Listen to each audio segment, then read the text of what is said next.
Gusto po ni buyer na mag-execute kami ng deed of absolute sale, tapos babayaran niya lang ako ng 50% of the total contract price para ma-process namin ang pag-transfer ng titulo sa kanyang pangalan.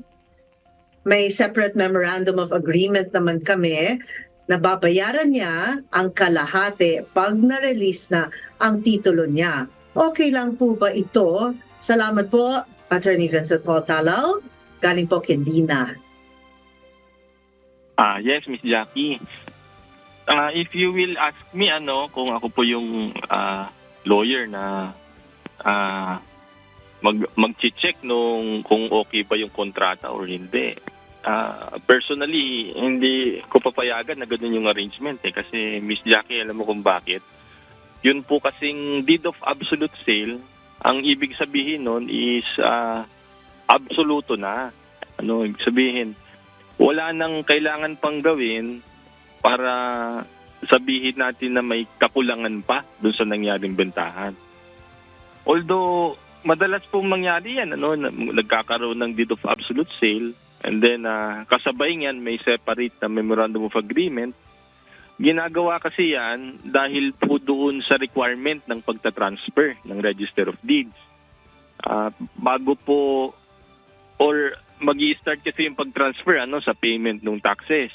And then pag okay na yung BIR clearance, yung certificate authorizing registration, dadalhin na yung papers sa Register of Deeds, doon na isusurrender yung title.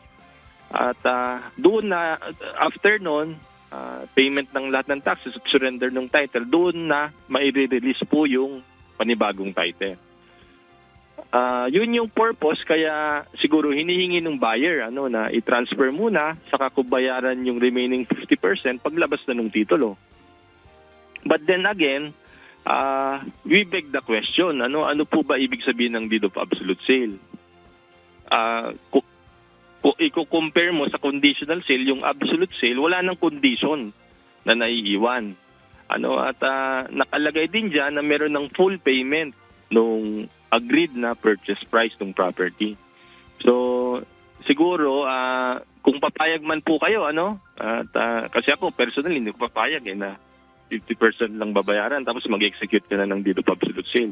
Pero kung sakali man na pumayag po kayo dahil meron naman kayong kakibat na memorandum of agreement, make sure na yung original owner's title hindi po ninyo ibibigay doon sa kausap ninyo. Para meron pa rin kayong panghawakan, sa kanyo lamang ibigay yun pag nag-full payment na po, Miss Jackie.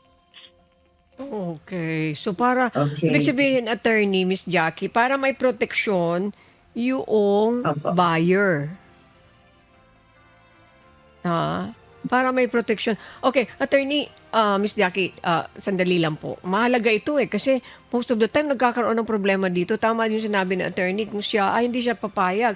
Kasi doon pala sa deed of absolute sale, ang nakastipulate doon ay full payment na.